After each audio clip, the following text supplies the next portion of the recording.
आप यकीन नहीं करोगे कि इलोन मस्क अब विकिपीडिया को सीधी टक्कर देने की तैयारी में है।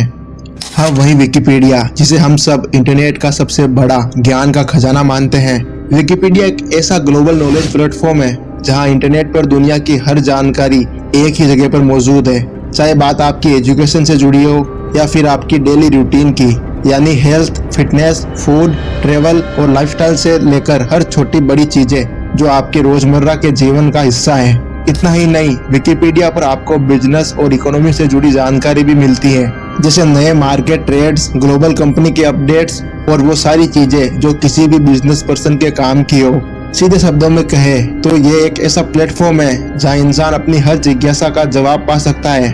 अगर आपको किसी विषय पर जानकारी चाहिए, बस टाइप कीजिए और कुछ सेकंड में आपको उसका पूरा ज्ञान मिल जाएगा। यानी विकिपीडिया सिर्फ एक वेबसाइट नहीं, बल्कि ये एक डिजिटल लाइब्रेरी है जहाँ से दुनिया भर के लोग हर दिन किसी न किसी तरह की इंफॉर्मेशन लेते हैं। लेकिन अब इलोन मस्क कुछ ऐसा करने जा रहा है जो पूरी दुनिया के इंफॉर्मेशन सिस्टम को हिला सकता है। उसका नया प्रोजेक्ट है ग्रोकपीडिया, जो हाल ही में बहुत ज्यादा चर्चा में है।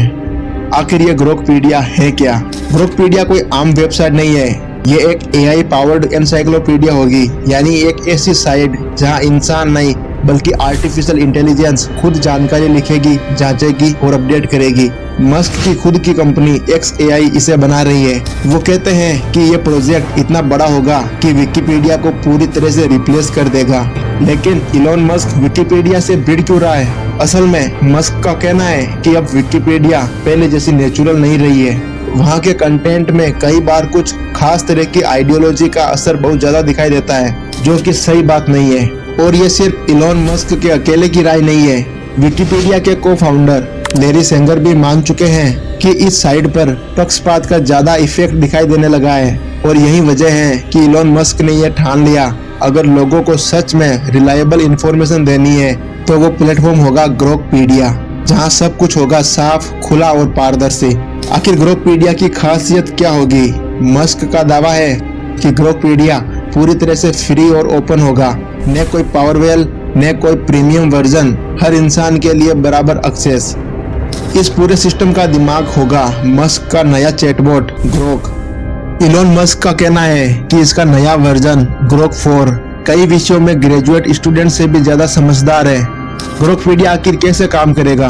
विकिपीडिया जो पुरानी जानकारियों पर टिकी रहने वाली साइट है, वहीं ग्रोकपीडिया रियल टाइम में अपडेट होगी। ग्रोकपीडिया की AI लगातार इंटरनेट, रिसर्च पेपर और सोशल मीडिया से जानकारी जुटाएगा। जब भी कोई नई जानकारी दुनिया में आएगी, AI उसे पढ़ेगी, समझेगी और ग्रोकपीडिया पर अपडेट कर देगी। यानी ये एनसाइक्लोपीडिया कभी भी पुराना नहीं होगा। AI खुद नए कंटेंट बनाएगी, पुराने सुधार करेगी और इंसानों को सिर्फ मदद करने की भूमिका मिलेगी। AI ही बनेगी सुपर मॉडरेटर, जो हर पोस्ट को चेक करेगी, किसी भी झूठ या पक्षपात को तुरंत पकड़ लेगी और जहां जानकारी अधूरी होगी वहां खुद नई जानकारी जोड़ देगी। अब आइए जानते हैं कि इसमें इंसानों की क्या भूमिका रहेगी। ग्रोकपीडिया पूरी तरह से मशीनों पर नहीं चलेगी। यहाँ इंसान भी कंटेंट जोड़ सकेंगे या एडिट कर सकेंगे, लेकिन हर एडिट पर AI की नजर होगी। यानी ये होगा AI और इंसान का कॉम्बिनेशन, जहाँ दोनों मिलकर दुनिया का सबसे सटीक ज्ञान सोर्स बनाएंगे। इलोन मस्क का सपना सिर्फ एक वेबसाइट बनाने का नहीं है। वो चाहते हैं कि ग्रोकपीडिया के जरिए हम ब्रह्मांड को बेहतर समझ सके। वो कहते हैं कि ग्रोकपीडिया सिर्फ एक एनसाइक्लोपीडिया नहीं, बल्कि इंसान और AI को मिलाकर सच्चाई तक पहुंचाने का जरिया होगा। यानी मस्क अब उस दौर की शुरुआत करना चाहते हैं जहां AI तय करेगा कि सच्चाई क्या है और झूठ क्या। क्या सच में ग्रोकपीडिया विकिपीडिया को हिला पाएगी? क्या लोग AI से लिखी हुई जानकारी पर भरोसा करेंगे या फिर ये भी मस्क के अधूरे सपने में से एक बन जाएगा?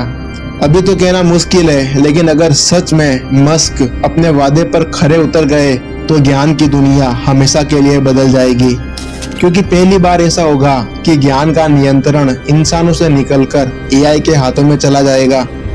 जरा सोचो, अगर कल विकिपीडिया की जगह ग्रोकपीडिया आ जाए तो तुम्हारे हर सवाल का जवाब AI देगा, तो क्या हम ज्यादा समझदार होंगे या फिर और ज्यादा AI पर निर्भर हो जाएंगे? आज के लिए बस इतना ही।